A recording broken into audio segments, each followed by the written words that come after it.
welcome to Culture here on I-24 News. I'm Oded Grober. Thank you for joining me. Today on our show, we'll talk to musician Aya Korem about her crowdfunding campaign. We'll hear the ukulele sounds of Jake Shimabukuro. And prepare for Marty Mcfly's arrival to the future. Aya Korem is an Israeli musician. She's currently running a crowdfunding campaign for her upcoming project, a concept album titled 2023. And she's here in the studio to tell us all about it. Thanks for coming in, Aya. Sure. So this upcoming project, this album, is, you defined it as your first album as a free person. Now, for our viewers who might not have followed your story in recent years, tell us why is that the case? Well, when I was very, very young, I signed a contract, which is a standard contract in the Israeli music business, but it doesn't exist in anywhere, like in Europe or in the States, a contract for 18 years. 18 years. And a few years later, I discovered irregularities in the money, and I was very, very unhappy. And I decided that I want out. And I was really, really sure that these people that signed me are interested in my happiness, not only in me as an artist, but that was not the case. And I found myself in the last 6 years fighting for my freedom in court, and it's been crazy. I decided to work on a law bill and change the fact that it's like here. It's like that here. So let's go back about 10 years, give or take, right? You're a young musician making a name for yourself, and there's a company that comes along, a record label that wants to sign you. You know, a happy day, one would think. A wonderful day. And believe in you so much that they offer you a long-term contract, or at least that's how you looked at it then. And it was an 18-year contract, you say, one that you had no way out of. The deal in Israel is usually something we call in the business a 360 deal. It means that this person that signs you is responsible and has the sole control in your career, in your decisions, artistic decisions, in the money. So, yeah. Yeah, and you had to go all the way to the Supreme Court to get out of that contract, and now happily, you won that case, and you're out of the contract. You're making this album, so tell us about this album. Well, now I understand why it's so special to you. How is it going to be special for everybody? I hope. Well, 2023 is the year I was supposed to be released at. That's the name of the project, and the name was the first thing that came along. I had the name before anything else. And then I sat down with my good friend Shai Ringel, and we started coming up with a story about a person who lives in the year 2023. And we came up with a story about a person who sells his thoughts to make a living, and there's a machine that can like extract your thoughts in 2023 and then sells it to the I don't know highest bidder. Yeah, commercials and everything. And then we had a story, and I started writing the songs for it, and I decided that the songs should be sung by a different Israeli artist, each of them. I'm gonna sing just one song, and a few amazing names are participating in this. Such as? Mazi Cohen, Dani Litani, Yehu Yaron, Alon Eder, Yitzhak Klepter, Rona Keinan. Top of the crop of Israeli musicians, and they were all, I would imagine, happy to take part. Well, for artists, they all could relate to your story. Totally. Yeah. Everybody experienced it to some level. Now, as we said, it's a campaign on Head Start that is already, I think this isn't even the latest number. I think you're over 90,000 now out of 150,000 shekels that you're trying to raise here. Head Start is the Israeli version of Kickstarter, in Igago, and it has an English version. Here it's in Hebrew, but you can get in English. U.S. dollars will also very welcome. Be welcome there. Yeah. What are some of the rewards that you're offering? Well, the music is basically the main thing here. Yeah. So CDs and concerts and private lessons and all kind of happy stuff. I saw that it goes as far as a concert at home. I think 2 people bought a concert in their private homes, and it's going to be very, very special. Have you ever done anything like that before? Well, I've done similar things, but not that. These people are, they're going to get a hell of a show. I can promise you that. All right. Now, your fight to get out of your contract went as far as, we said, the Supreme Court, and there's new legislation even in place now, so future... Well, in the making. Yeah. It's not in place, it's in the making. I hope that in 2016 we'll finish it, because we have some major opponents, but I hope it will be an actual law in Israel in 2016. So far it's been nicknamed the Aya Korem law. That's a nickname, if that sticks with it. In general, how do you see the music world today? I mean, obviously... maybe not obviously, I don't know. At least there was the feeling in the air that the record labels are kind of losing power, that the internet mostly is kind of bringing the artists and the crowds, closer together without those people in the middle there. Is it true? Is it really going that direction? Are we there yet? What do you think? Well, the internet did one more thing which influenced the whole industry. It made possible, it made music at home possible. So we have a lot more artists in the market. So it's true that the money is still there, but a lot more people are fighting to get a cut of it. So it doesn't really matter who's your patron, let's say, if it's the record company or YouTube or iTunes, you still need to have one. And that's a problem we didn't solve yet. Not quite there yet. Crowdfunding is another step crowdfunding for me is amazing and beautiful. I can't imagine how hard it is for artists that are not known.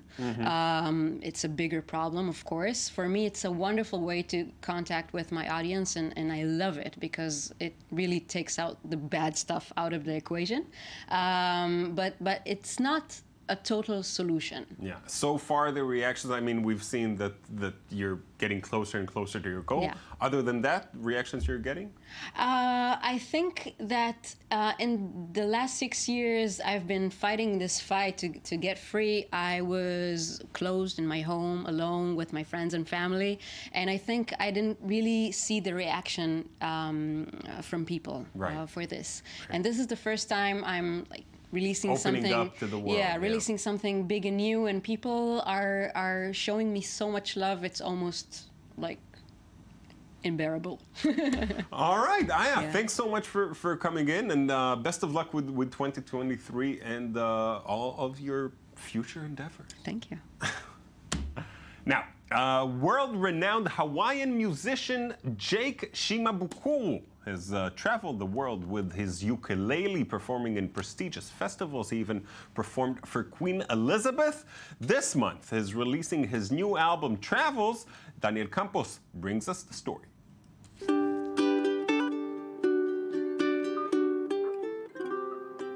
He is the undisputed king of the ukulele on social media.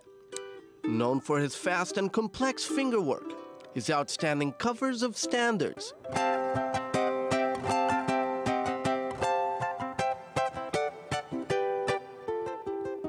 his fresh original arrangements and compositions that blend a diversity of musical genres. His mastery of the ukulele instrument, which he considers the underdog of instruments, has led him to delight audiences around the world in his successful 13-year solo career, becoming one of Hawaii's most famous musicians of the 21st century. Jake Shimabukuro's affair with the instrument began at age 4, when his mother, an accomplished ukulele player and singer, gave him a ukulele and started to teach him how to play. The ukulele is synonymous with Hawaiian music and Hawaiian culture. The instrument originated in the 19th century as a Hawaiian adaptation of a stringed instrument known as machete that traveled with Portuguese immigrants who came to work in the sugarcane fields of Hawaii. Islanders made it their own, renaming it ukulele, and began to use it to mix classical European music, Spanish guitar, with Hawaiian songs.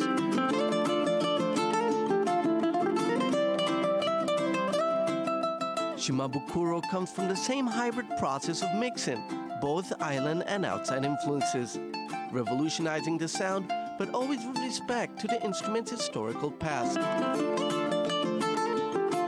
Due to his energetic stage presence and charisma, Jake has acquired many nicknames. You know, and I've been called all kinds of stuff like, you know, the Jimi Hendrix of the ukulele, which I thought was really cool.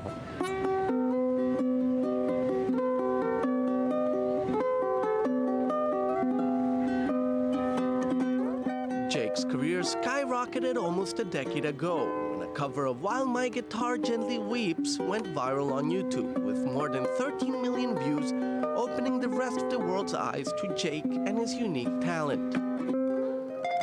In 2012, he was the subject of an award-winning documentary, Jake Shimabukuro, Life on Four Strings. Jake also travels to schools around the world and spreads positive messages to young people, encouraging them to find their passion and live drug-free. His new studio album, Travels, released this October, promises to bring the listeners to the same level of energy and experience that he brings to his live performances. I wanted to capture the same energy and the same tone, you know, that I get when I'm performing live. Beyond delighting fans around the world, the friendly musician also dedicates time to personally meet with fans after his shows. His humble approach on life keeps him living in Hawaii. 140 concerts a year across the US and the world will not be enough for Shimabukuro and his family to relocate away from their native land. Lovely stuff. Now, Daniel Roth, D. Roth, is Yes. in the studio. Hey, how are you? I am back You're back to the future. in time. Back. I'm trying to think of more puns. We should have thought of it maybe before we got on the air. We'll work on it. We've got a couple of weeks before the 21st of October, so we've got some time. Such an exciting time. It is. Unbelievable. If in case someone doesn't know, what's so special about October 21st, 2015? October 21st, 2015 is the day that Marty Mcfly and Dr. Emmett Brown arrive in the future, their future. In Back to the Future 2, after Marty has saved the day in 1955, he gets back to 1985, and then they're hurled forward to 2015, where they experience... for the second film? Yes, in the second film, we learn about self-tying Nike shoes. We learn about inside-out jeans, a dehydrated Pizza Hut. All of these things and so much more, yes. The thing is that now all these companies are coming out with actual versions of this stuff. So there's actually a Kickstarter to sell inside-out jeans. Nike came out with self-tying shoes. There's literally a hoverboard. It doesn't work on most surfaces. Yep. It only works on very smooth surfaces, and it's basically a series of leaf blowers that are just kind of keeping you up. But it's still pretty cool. Yeah, it's still pretty cool. Pepsi has the Pepsi bottle. I remember that. It was Ronald Reagan and who else was in there? Right? Someone yes, it's selling at the Cafe 80s, I think it was. Yeah. It was. And the Nikes? And the Nikes, these are actually out. Nike came out with a version of these. What about a flying DeLorean? So that they're working on that. I think it'll be another 30, 45 years before that. But there are actually new versions of the DeLorean. A rich person bought the company and has been working on a private collection of those. I learned that a little while ago. The flux capacitor? Yeah, it doesn't. It's the flux capacitor. Yeah. It's probably not that great a watch, but it looks cool. That's the thing about a lot of these items. But there's a lot of fanfare, a lot of excitement. There's movie marathons happening this month. There's incredible. There's actually a million Back McFly. to the Future Monopoly. Yeah, this is big. There's a lot of celebration, and it's really sort of speaking to the cultural impact. They're not this talking film. so much about like the Wild Wild West for some reason. So Back to the Future 3. They didn't enjoy the third film. Yeah, no. Back to the Future 3 is a little to the side. Back to the Future 2 and 1 go together as these fine pieces of pop culture. And they are. Back to the Future 3 is kind of the runt of the litter. Yeah.